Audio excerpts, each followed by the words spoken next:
tous, bienvenue sur Sud Radio. On est ensemble jusqu'à midi et nous allons danser ce matin avec François Allu. Bonjour. Merci d'être avec nous. Vous êtes le premier danseur du ballet de l'Opéra de Paris. Et non, nous ne tenons pas dans la culture ce matin, tout à fait, puisqu'on va parler de Danse avec les stars. Bonjour Gilles Gansman. Bonjour, sur le rumba. Même pas, voilà. On pourrait faire un cha-cha-cha tous les deux. Absolument. Tous les trois, je vous en prie. Voilà. Cha-cha-cha Vous faites un porté avec Gilles et avec vous. Allez. Les deux, avec tous les deux, un dans chaque bras, bien sûr. Un dans chaque bras, voilà. Il est très fort. C'est dur les porter? Non. C'est une technique en fait. C'est une technique. Il faut juste bien plier avec ses cuisses et puis après tout même s'envole. Gilles, vous pourriez faire. Bien sûr. Mais on l'a fait juste avant. Oui, juste avant. J'ai pas vu. François Allu, donc, qui fait partie du nouveau jury de Danse avec les stars, avec une édition un peu rénovée, relookée, avec. On va y revenir dans un instant. Et je ne sais pas pourquoi on me parle dans l'oreillette en même temps que je parle, mais c'est très perturbant. La question du jour. La question du jour, elle concerne hier soir. Je ne sais pas si vous avez été voir le concert sur France 2 qui a plutôt bien marché.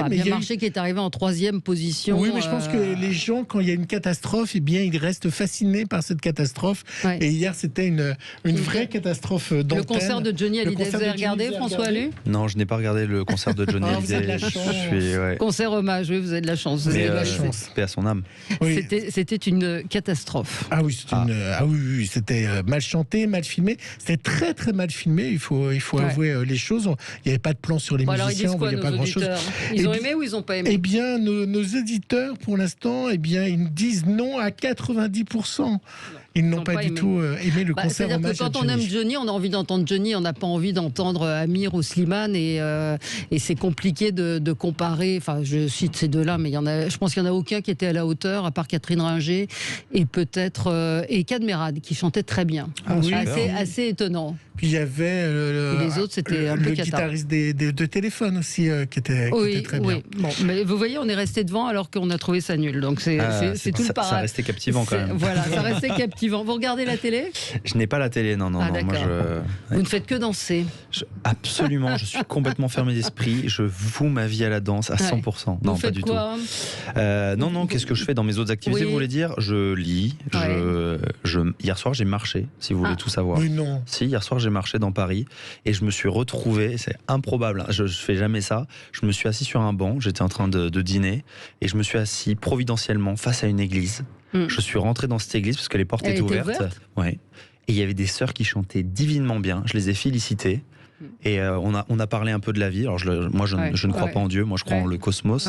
Et donc on a eu un débat philosophique comme ça, puis je suis rentré chez moi.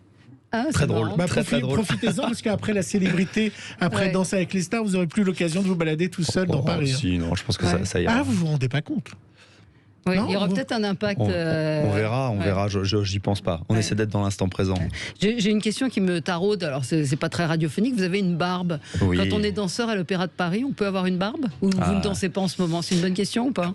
Il y a plein de questions. Alors, on peut, en tout cas, en tant qu'individu, on peut porter la barbe et ne pas avoir de cheveux. Il n'y a pas de souci là-dessus. Après, évidemment, quand je danse à l'Opéra de Paris, si je dois jouer le rôle d'un prince, il va de soi que je vais pas forcément garder ma barbe et je risque potentiellement de mettre une perruque aussi. D'accord. Mais en ce moment, comme je danse avec les stars, j'ai la chance de pouvoir être pleinement moi-même. Donc voilà à quoi je ressemble. Alors on va revenir avec vous sur votre parcours, sur ce choix d'accepter de faire partie d'une émission de variété. Quand on est premier danseur à l'Opéra de Paris, on peut se poser la question de se dire mais qu'est-ce qu'il va faire dans cette pas galère, parce que c'est une jolie aventure. Non, c'est chouette. Vous allez nous le dire dans un instant, mais on va passer au zapping. Donc Gilles, lui, regarde la télé, il ne fait que ça. Et il va nous dire ce qu'il y avait à la télé hier soir. Sud Radio 10h midi Média, l'instant zapping. L'hommage à Johnny Hallyday n'avait pas encore eu lieu à Bercy. C'est donc finalement le dérèglement climatique qui est responsable du déluge qui est tombé sur la région du Gard. Hier, Lionel Jean, qui est maire de Corconne, était en direct sur LCI et c'était assez impressionnant. Cette matinée, nous avons eu un orage très violent. Il est tombé en quelques temps, c'est-à-dire à peu près à 1 heure, 1 heure et demie. L'équivalent de 230 à 240 mm d'eau. Donc c'est super important. Donc ça a fait pas mal de dégâts, des arbres arrachés, une voiture qui s'est encastrée dans un mur, la salle des fêtes qui a été inondée, des écoles qui ont été inondées, ainsi que la maison de retraite. Et bon voilà, donc c'est vrai qu'on a quand même peur. C'est terrible, hein, tout ce qui se passe. Les images étaient incroyables. Absolument. Alors Valérie et François, vous êtes sportifs. Vous êtes même médaillés au JO. Et puis, de toute façon, c'est pas grave, vous êtes battus car on vous a appris que l'important, c'est de participer. Et puis, vous êtes fiers, vous êtes reçus à l'Élysée. Mais pas de bol.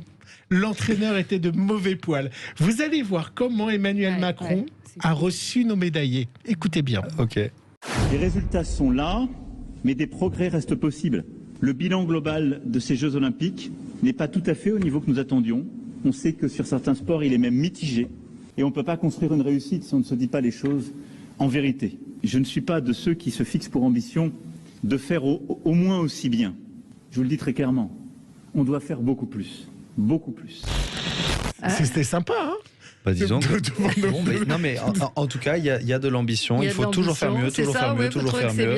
Bon, je sais pas si c'est bien ou pas bien. Est-ce que c'est le rôle du président de la République d'avoir ce type de je sais pas. Discours, en fait, vous savez, ça me fait penser quand on sort de scène, en fait, qu'on a un coach ou qu'on est coach et qu'on est dans la passion et qu'on a tellement envie, en fait, on va tout de suite dire t'aurais pu faire ça mieux, t'aurais pu faire ça mieux et tout ça. Et c'est vrai que prendre le temps 2 secondes de dire à la personne, bon, c'est déjà super, mais après voilà, ce qu'on doit faire d'ailleurs, enfin moi en tout cas, c'est ce que je vais faire avec Danse avec les stars exactement. C'est il faut essayer, je pense, de trouver un moment dans Danse avec les stars, trouver un moment positif.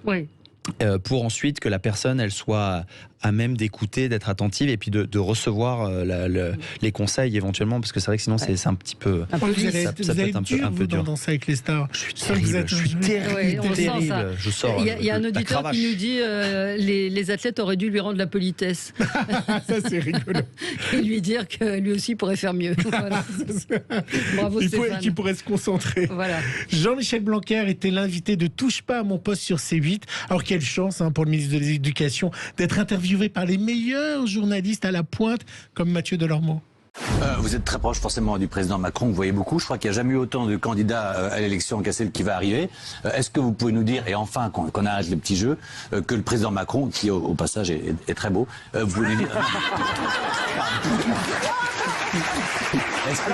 Vous l'avez vu à l'hommage à Bébel, hein. Non mais vraiment, je reconnais qu'on a vraiment un très beau président, ça faut le dire. C'est jamais arrivé sur la Sacrée République. C'est une très belle analyse politique.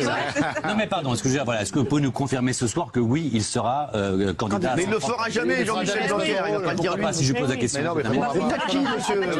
Vous êtes qui, monsieur? Vous avez peut-être raison de ne pas voir la télé. Finalement. Sans commentaire. Ouais, non. Hier, Valérie Pécresse était en tournée électorale. Alors, elle visitait le lycée international de Palaiseau. Et après son départ, le journaliste Paul Laroutourou, c'est son père? Non, c'est bien Paul cette fois-ci. Paul Laroutourou sur LCI. Sur LCI, vous savez ce qu'il a fait? Il est retourné voir les lycéens pour savoir ce qu'ils pensaient vraiment de Valérie Pécresse et si elle avait des chances d'être présidente. Qu'est-ce qu'elle représente pour vous, Valérie Pécresse? C'est une femme politique qui a des vocations présidentielles pour bientôt. Elle va y arriver d'après vous? Marine Le Pen, elle a des chances.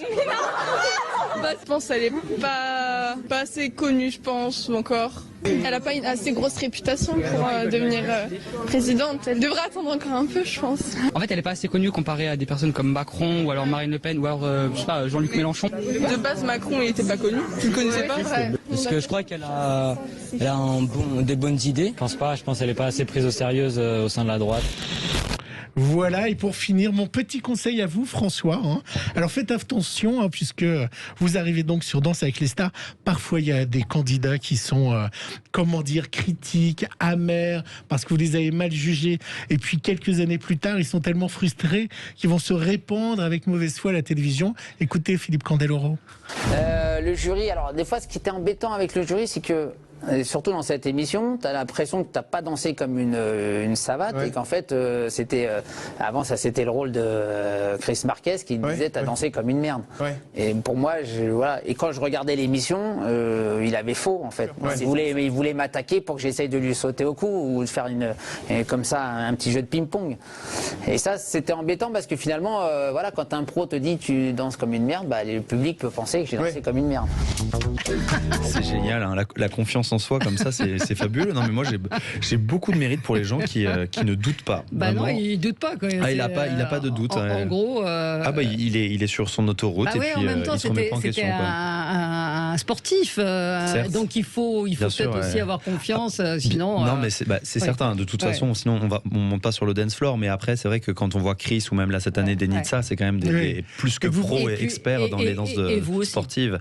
Oui. Alors après, c'est ça qui va être intéressant dans cette émission, c'est que tous les deux, ils ont un regard très spécifique sur les danses sportives. Et il y a vraiment beaucoup de spécificités que j'aurais pas la prétention de dire avoir. Moi, je vais plutôt être là pour le côté, effectivement. Alors, il y a des aspects techniques qu'on retrouve dans les danses, tout ce qui va être les tours, les sauts, les amortis, la qualité de mouvement, le rythme, le phrasé, les portées.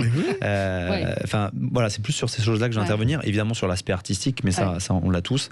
Et c'est ça qui est intéressant cette année, c'est qu'il y a un jury qui est assez éclectique entre Jean-Paul Gaultier, qui lui va être plutôt sur l'ambiance, la façon, parce qu'il a vu beaucoup de mannequins défiler et tout ça, donc vraiment il sait comment les attitudes, exactement les attitudes, comment se comporter et comment incarner aussi un personnage. Denitsa et Chris, voilà, spécialistes, et puis vous, donc qui venez de la danse classique, mais aussi du hip-hop. Vous avez quand même on va vous découvrir un spectre un peu plus large. Alors qu'est-ce qui fait que vous avez accepté quand on est premier danseur à l'Opéra de Paris? Encore plus justement pour moi justement, quand on est danseur de l'Opéra de Paris, encore plus, on vient d'une institution qui a une grande tradition, et je pense que dans la tradition qu'on a à l'Opéra de Paris, c'est aussi de renouveler en permanence nos codes, qui on est. Et c'est vrai que quand on m'a proposé ça, je me suis dit, pour moi, l'Opéra de Paris, alors on voit ça comme le firmament, et c'est le cas, hein, et on se dit que voilà, c'est du très haut niveau, et c'est le cas, mais c'est accessible. Et pour moi, c'était une façon de dire aux téléspectateurs, qui peuvent aussi devenir des spectateurs, que ce soit à l'Opéra de Paris ou même dans les théâtres parisiens ou en France, de venir se déplacer, de concrétiser, parce qu'être derrière un écran, c'est fabuleux. Je trouve que c'est génial. Mais ça n'a rien à voir avec le... Exactement, quand on est ensemble dans une salle, qu'ensuite on sort, on rentre à la maison, on discute, ça recrée du lien, et je pense qu'après ce qu'on a vécu, on a vraiment besoin de ça. Donc, vous avez dû demander l'autorisation à l'Opéra de Paris? Je leur en ai parlé, je leur en ai parlé tout à fait, et ça a été très bien reçu par la direction générale. Il n'y a eu aucun quoi, que ça s'est très bien passé. Et succéder à Patrick Dupont, j'imagine aussi que c'était quelque chose d'important. Patrick Dupont qui reste une icône quand même de la danse. Patrick Dupont, moi, c'était mon père spirituel, on va dire, d'une certaine manière. J'ai eu la chance de le croiser quelques fois. C'était un immense danseur, un artiste et un humain très généreux. Moi, sur l'émission, il est dans mon cœur, hein, donc je le porte avec moi, et parfois on me dit, alors remplacez Patrick Dupont. On remplace pas Patrick Dupont. Patrick Dupont, moi, il est avec moi dans mon cœur, et puis je vais essayer, on va lui rendre hommage. Oui, forcément. Vous avez donc enregistré les premières émissions, je crois. La première émission. Comment ça s'est passé? Bien, vous allez me dire, mais vous êtes senti comment? Non. Plein de surprises dans cette première émission. Ah ouais, il y avait. Je me suis. On va peut-être citer les candidats qui seront. Allez-y, je vous en prie. Qui seront avec vous. Donc il y a Bilal Hassani qui, pour la première fois, ce seront deux hommes qui vont danser ensemble. Tout à fait. Lucie vous en pensez Lucas. quoi? Je trouve que c'est super. C'est ça. Enfin, on s'ancre pleinement dans l'époque dans laquelle on est, et il y a quelque chose qui vient briser le candidaton. Et je trouve ça super que ça se fasse sur TF1, parce que c'est une émission qui est extrêmement regardée. Mais vous avez vu qu'il y a eu beaucoup de critiques. Et est-ce qu'il sera finalement habillé en fille? Est-ce que je peux vous dire que Bilal, quand vous allez le voir sur le plateau. On va. Ça dépote. Je peux juste vous dire ça. Vous pensez pas que ça peut être mal pris? Écoutez, il y a toujours des gens. Critiques qu'on a entendues. Il y a toujours des gens qui sont là pour critiquer. Il y a toujours des gens qui sont là pour nous dire qu'on est fabuleux. Moi, ce que j'aime chez Bilal, et je crois que c'est vraiment un exemple, c'est qu'il se moque totalement de ce qu'on pense de lui, et il incarne pleinement qui il a envie d'être. Je pense qu'il a mis du temps à trouver son identité, et justement ce côté hybride, moi je trouve ça fabuleux. En plus, ça me touche particulièrement, parce que, comme vous disiez tout à l'heure, au niveau de l'apparence, du look, même des valeurs et tout, je suis pas le parfait danseur de l'Opéra de Paris, mais justement je pense qu'il y a des gens qui doivent me détester en tant que danseur, mais au moins je sais que quand je vais en scène, je signe la performance. performance avec mon nom. Et sur mon lit de mort, je serais content de l'avoir fait. Je pense que Bilal, c'est pareil. Il signe sa vie et il se moque totalement de ce qu'on pense de lui. Et ça, c'est admirable, je trouve. Dita Von Teese, donc tout le monde, diva, effectivement, diva. Jean-Baptiste Meunier, le chanteur révélé par les choristes. Lucie Lucas, donc qu'on retrouve dans Clem. Michou, alors moi je ne le connais pas, c'est un youtubeur mais que les jeunes connaissent. Lame, au retour de Lame, elle a quand même vendu près de 4 millions de disques. Jérémy Crédville, humoriste, comédien. On ne sait pas. Moussa Ndiang, donc évidemment Koh-Lanta, là c'est une autre performance, j'imagine. Aurélie Ponce, Vejden, Lola Dubini et Tech, qui est un auteur-compositeur-interprète. Vous qui n'avez pas la télévision, pour rebondir sur ce que dit Valérie, vous les connaissiez tous ? Alors je vais être honnête, je ne connaissais pas du tout le monde et je m'y suis intéressé au fur et à mesure, évidemment, quand on m'a donné le casting, et je trouve ça vraiment intéressant parce que c'est complètement éclectique cette année, que ce soit dans le jury ou dans les stars ou dans les danseurs. Vraiment, il y a des profils humains et artistiques tellement différents et ça donne vraiment une variété et plein de couleurs à l'émission. Ouais. Et j'en parlais tout à l'heure avec Sébastien. C'est vrai que cette année, Sébastien qui est l'attaché presse de TF1 pour nos auditeurs. Voilà, exactement. Voilà. Sébastien Rimbert. Ce qui est intéressant, c'est que vraiment dans tous les échanges, dans tout ce qui se passe, il y a cette année, il y a des valeurs, en tout cas moi qui me tiennent vraiment à cœur. Il y a la valeur de l'abnégation et de la lutte un petit peu on a un rêve. Et on fait tout pour accomplir son rêve. Et chacun à sa façon, dans plein tout le monde a son combat. Et en fait, ils en parlent. Et quand ils sont sur le plateau, ça se voit. Et vraiment, moi, j'ai été pris aux tripes. J'ai eu les larmes aux yeux. Je me suis retrouvé à agir de certaines manières dont je ne pensais pas du tout. Ouais. Donc vraiment, très très surprenant. Comme quoi, par exemple, vous pouvez dire ou pas ? Je vous invite à regarder vendredi pour voir. Mais vous avez été étonné, surpris. Parce que c'est très dur. Il faut le dire. Nous, on a reçu plusieurs fois des candidats de Danser avec les stars. Et c'est vrai que c'est une discipline terrible. Ils s'entraînent de façon... énormément. Et puis, ils ont dû apprendre en plus plusieurs danses parce qu'ils ont une danse qui leur est imposée. Ensuite, ils ont danse de rattrapage. C'est ça exactement, la danse de rattrapage, et ensuite une autre danse pour le face à face. Donc, pour un premier prime, c'est tout de suite, paf, ils ont été mis dans le bain et ils ont été lancés comme ça à pleine balle. Mais ils ont tous relevé le challenge. Enfin, vraiment, personne s'est dégonflé. Vraiment. Moi, j'étais étonné. Ouais, vraiment, ils tenaient malgré certains qui étaient blessés, certains qui étaient très anxieux. Ils se sont accrochés jusqu'au bout et je leur tire mon chapeau pour ça. Votre parcours, quand même, il faut en dire un mot. Votre maman est toujours professeure de danse. Toujours. Ça a été une évidence pour vous ? Pas du tout, non. Au début. Quand vous étiez petit, vous vouliez faire quoi ? Même quand j'étais petit, en fait, j'étais là. C'est la danse qui retient ma mère. Moi, je voulais être avec ma mère et j'entendais la musique en bas. J'étais oh là là, vivement qu'elle remonte, quoi.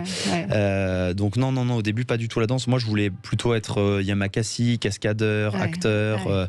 J'avais envie de vibrer, quoi. Même, et au final, la danse, c'est juste que la danse classique, la façon dont ça m'avait été présenté, c'est normal, accroché à une barre avec plein de petites filles en tutu avec une musique enregistrée au piano. J'étais non mais ça c'est le cauchemar. Je faisais du modern jazz avec ma mère. Ça m'a toujours plu. Et un jour, rencontre avec Patrick Dupont par vidéo. Et là, ça a été le coup de foudre. Je l'ai vu virevolter, tourner, voyager, incarner des personnages, avoir cette vie trépidante.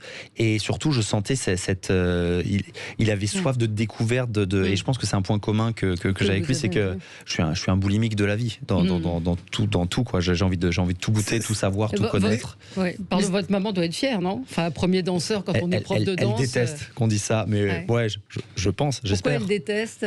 Ça fait pas partie des valeurs de la famille, quoi. La fierté, ma mère, c'est quelqu'un de très humble et vraiment, elle aime pas même quand elle fait ses galas de danse, à chaque fois, ça fait un carton total. Elle me dit, je suis contente, ça a plu aux gens, mais maintenant on passe à autre chose, quoi. Et puis le thème l'année prochaine, elle est plus dans le savoir-faire que dans le faire savoir. Et dans la transmission.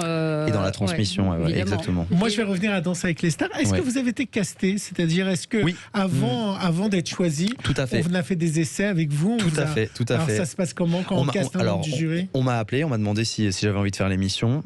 J'ai réfléchi une petite minute et puis j'ai rappelé en disant je veux bien essayer de faire les castings et voir ce que ça donne.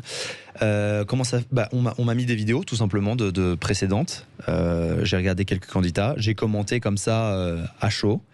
On m'a redemandé de refaire un test parce qu'en fait c'est vrai que j'étais pas habillé forcément. Ce jour-là j'avais une veste de costume et une chemise et on m'a dit c'est vrai qu'au niveau de l'ambiance ça faisait un petit peu sérieux, donc j'ai refait la même chose mais un peu plus décontracté.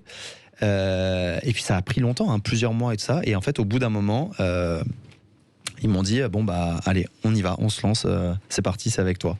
Je me suis dit super, ça va être génial de pouvoir démocratiser la danse comme ça et puis de pouvoir essayer de faire d'amener en fait ma pierre à l'édifice et de montrer comment moi je vois la danse finalement. En fait, c'est la raison pour laquelle aussi je suis là et comment je vois le spectacle, parce que Danse avec les stars, et c'est ça qui est touchant. J'ai fait venir des amis sur le plateau. Ils m'ont dit en fait, Danse avec les stars, c'est pas qu'une émission de danse, c'est une émission de spectacle. Il y a des vraies émotions qui sont véhiculées. C'est très bien réalisé pour le coup. C'est hyper bien réalisé. Il y a les petits magnétos avant. Enfin, on parle de psychologie, d'humanité aussi là-dedans, beaucoup. Et moi, c'est des choses qui me fascinent. Donc ravi. Je suis. Vous êtes très heureux. Ouais, je suis super content. Je m'attendais pas à ça. Vous avez un chouchou, une chouchoute? Il faut pas. Pour l'instant, j'essaye. Ouais. Oui, évidemment qu'on a envie de s'attacher à certaines personnes, mais j'essaie de rester le plus impartial possible. Voilà. Je comprends pas la question de Stéphane qui dit en temps normal, ça prend combien de temps en danse ce qu'on leur impose pour un prime? C'est-à-dire qu'arriver à faire un porté ou faire des pointes, ça met combien de temps? Et eux, on leur raccourcit le temps de combien? Je sais pas exactement, je pourrais pas vous répondre exactement sur tout le temps de préparation, parce qu'en plus je pense que chacun, il y en a qui sont vraiment surdéterminés, et j'ai entendu dire que certains prenaient des cours en plus. Ah oui, il y en a qui sont vraiment... ils veulent la gagne. C'est des gagnants cette année, vraiment. Je pense que les autres années aussi, mais là, de le voir, ils ont envie de gagner. Il y en a qui mettent vraiment leur vie personnelle de côté pour ça, quoi. Donc c'est une vraie implication. Et vous, la célébrité et les réseaux sociaux, ça vous fait pas peur? Ça vous fait plaisir de vouloir être connu? Encore une fois, moi je vois pas trop les choses comme ça. Comme je le disais, mais c'est vraiment une phrase qui est importante pour moi, il y a le savoir-faire et le faire savoir. Il faut un peu des deux dans la vie. Mais si on devait faire des répartitions en pourcentage, je serais plutôt 80% savoir-faire et 20% faire savoir. Mais le fond qui fait que vous avez accepté de faire l'émission, c'est parce que ça vous amusait, que ça vous intéressait? Certes, alors ça contribue à des choses assez positives finalement, mais au-delà de ça, c'est plus pour moi une expérience. Alors il y a l'expérience, la curiosité d'aller rencontrer du monde, mais c'est vraiment ce côté aussi de se dire j'ai envie de démocratiser l'art en fait de façon ce que j'avais envie de vous dire, parce que quand Gilles m'a dit on va recevoir le premier danseur de l'Opéra de Paris, j'ai dit oh non, on va s'enquiquiner, et parce qu'on a une image très froide de ce qu'est quand on dit Opéra de Paris. Le Palais Garnier est très impressionnant, c'est sûr, et on se dit qu'il est impénétrable et tout ça, mais je vous garantis que le petit Fucéen, et je sais qu'on a ce point commun parce que vous êtes aussi vive le Berry. Voilà. J'étais pas du tout prédestiné à un jour me retrouver à la télé, à danser à l'Opéra de Paris, et je vous assure que ça va en fait, ça se passe bien, qu'on peut y rentrer. Le meilleur ambassadeur en tout cas, et vous donnez envie d'aller vous voir en spectacle. Et comme quoi il peut y avoir des danseurs et des danseurs virils. C'est un peu ce qu'on raconte. Il faut de tout. En tout cas, moi je pense que c'est le truc le plus important, c'est que dès qu'on fait un spectacle, quoi qu'il en soit, il faut incarner, il faut développer la range la plus grande possible. Deux petites choses avant Valérie, sachez qu'il a un spectacle qui est en tournée, donc regardez les dates sur internet pour aller voir un spectacle. Vous allez être ce week-end avec François. Pour trouver les dates, en fait, c'est sur store.3e-etage.com, et voilà, vous trouverez toutes les dates dessus. Et dernière chose, on n'a pas cité, mais parce que ça a été rajouté la semaine dernière, il y a Vayamala Chavez également qui est candidate, l'ancienne Miss France, qui a été la surprise de la semaine dernière. Il y aura au total 13 couples pour cette saison 11, madame. Bien écoutez, ce sera donc vendredi 21h05, et on va être devant le poste pour voir vos premiers pas de jury. Il n'y aura plus les pancartes, on n'en a pas parlé. Il y a plein de choses. Il faut découvrir. Cette année, le mot d'ordre, c'est la surprise. Je vous assure que c'est plein de rebondissements, et c'est ça qu'on aime. Et Stéphane qui nous suit dit il a vraiment le charisme de Jason Statham. Allez, pour toi Stéphane. Voilà. Merci à vous, et on se retrouve nous dans un instant pour parler des EHPAD. C'est tout autre chose. À tout de suite. Sud Radio, 10h midi, Valérie Expert.